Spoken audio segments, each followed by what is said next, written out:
Hi everyone, this is our channel, Meet the Real Story. Please like, share and subscribe.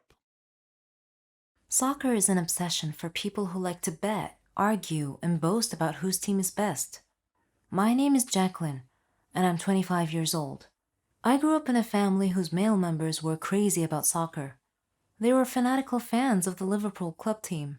We all knew the club had gone through some difficult seasons over the past few years, but it looked like they may have finally assembled a formidable team now. I, myself, wasn't interested in soccer, but Dad and my brothers were obsessed with it and would hit the ceiling whenever their team lost. I wished to live far away from all this, but at this point, it wasn't an option. After finishing high school, I went to an out-of-state college just to distance myself from all that hooting and hollering at home on game days. At college, I met someone. His name was Fred. We took the same classes and made an excellent team. Later on, he proposed, and I accepted. During college break, he visited so he could meet my family. It happened to be on a Liverpool soccer game day. That's when I learned that Fred was the same. In fact, he was even crazier than Dad and my brothers. It looked like he cared more about that team than anything else. It was the final match of the season. Everyone was excited about the game. I made a few bowls of popcorn for everyone to eat while watching the game. The two teams were about equally matched, and the score was tied. Suddenly, I heard angry shouts, so I went into the living room to see what had happened. The other team had scored a goal, and one of its players had fouled a Liverpool player. Then, they scored two more goals in quick succession. Fred lost it and began beating loudly on the coffee table. Then, he inexplicably lost consciousness and fell flat on his face. We took him to the hospital, where he spent 3 days in the intensive care.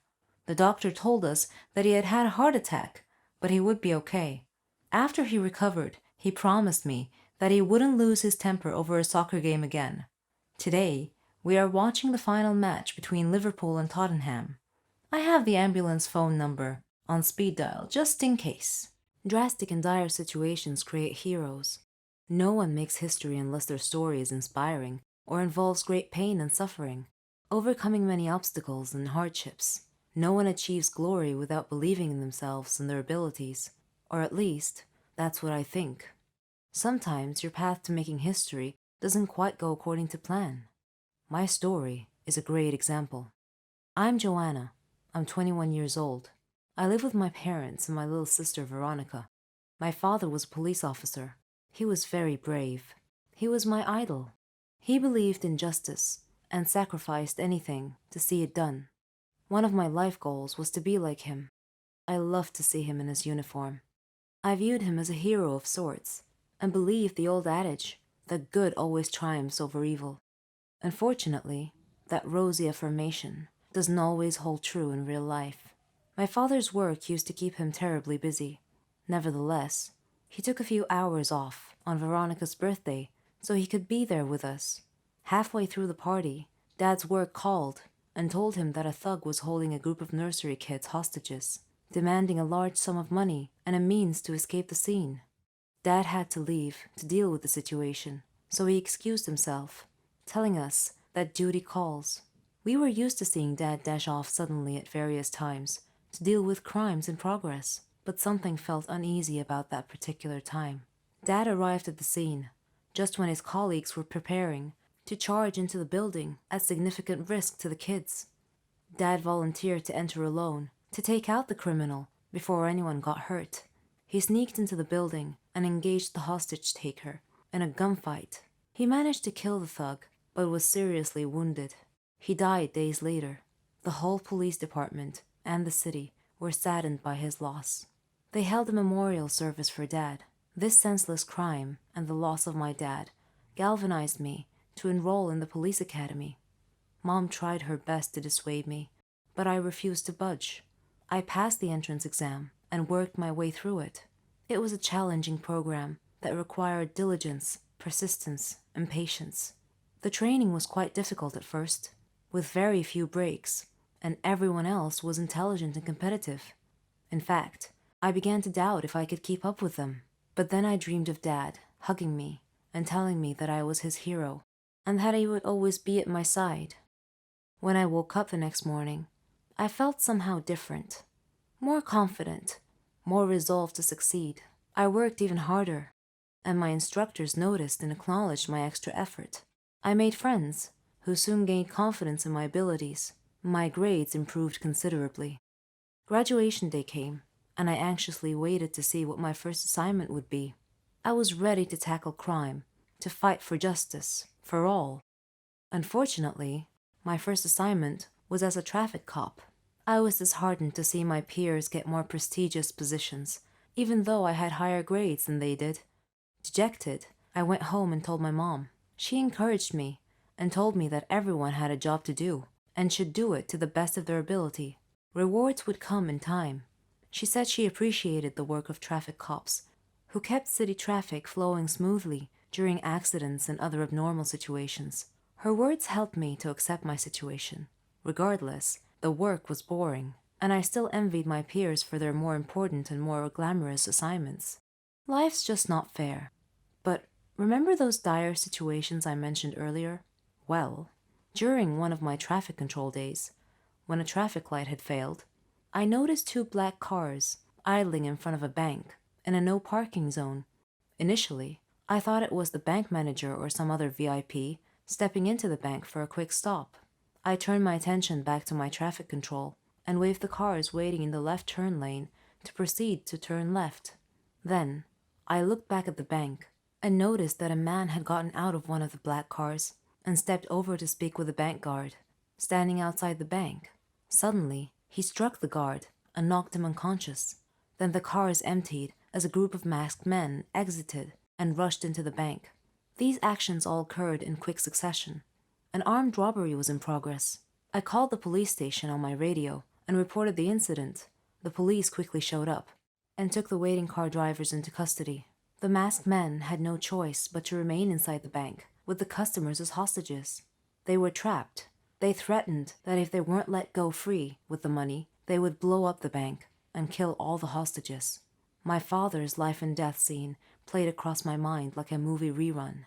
I watched the policemen discussing what to do. I felt that I knew more about these city blocks than they did, because I spent many hours every day plying these streets, directing traffic. So I volunteered to enter the bank alone.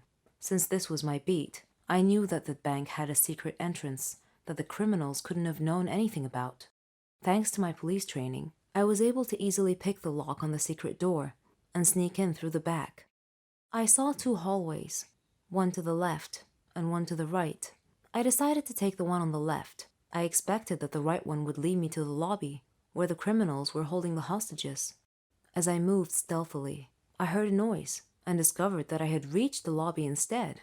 There were 4 masked men watching the hostages, who had been tied up.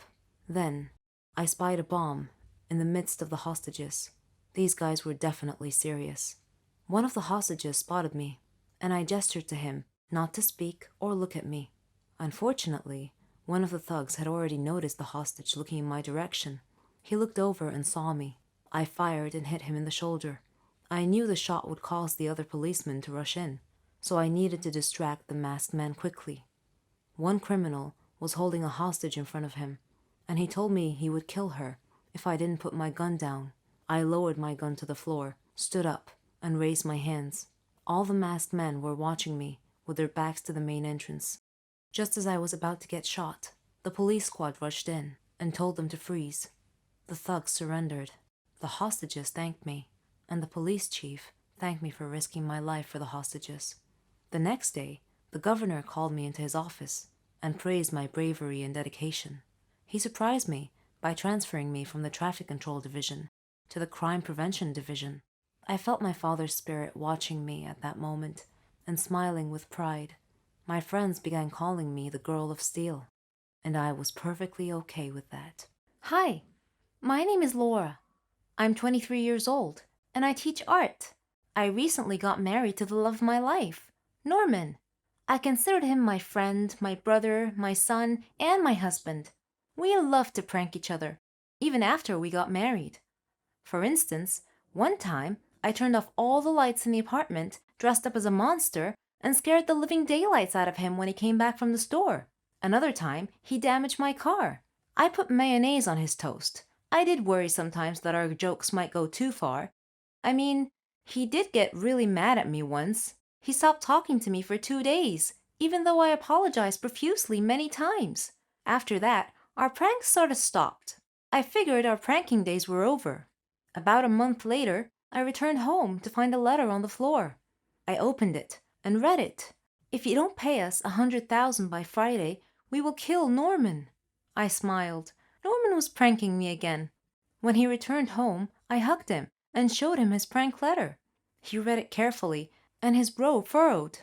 He appeared seriously frightened and swore that this was not part of any prank. He told me that we needed to leave town as soon as possible. I asked him why, and he told me that before he married me, he had stolen a gold statue from a motorcycle gang. I asked him why he couldn't just return it with an apology, and he told me that the statue was worth a lot of money and could make us really wealthy. That night, an armed masked burglar broke into our apartment and confronted us with a gun. He said to Norman, "Hello, Norman, long time no see. You need to choose between the statue or your wife. Choose now." Norman was hesitant. Then he steadfastly said, "I can't give up the statue. Take my wife." The masked man turned towards me. He pointed the gun at me in a threatening manner. I was frantic. I was staring at Norman in shock. Suddenly, the masked man ripped off his mask. It was Keanu, Norman's brother. Norman sat down, laughing so hard he could hardly stop to breathe. Between laughs, he said, "This is payback for the last prank of yours. I was so mad at him that day, but it's all right. He doesn't know what I have planned for him."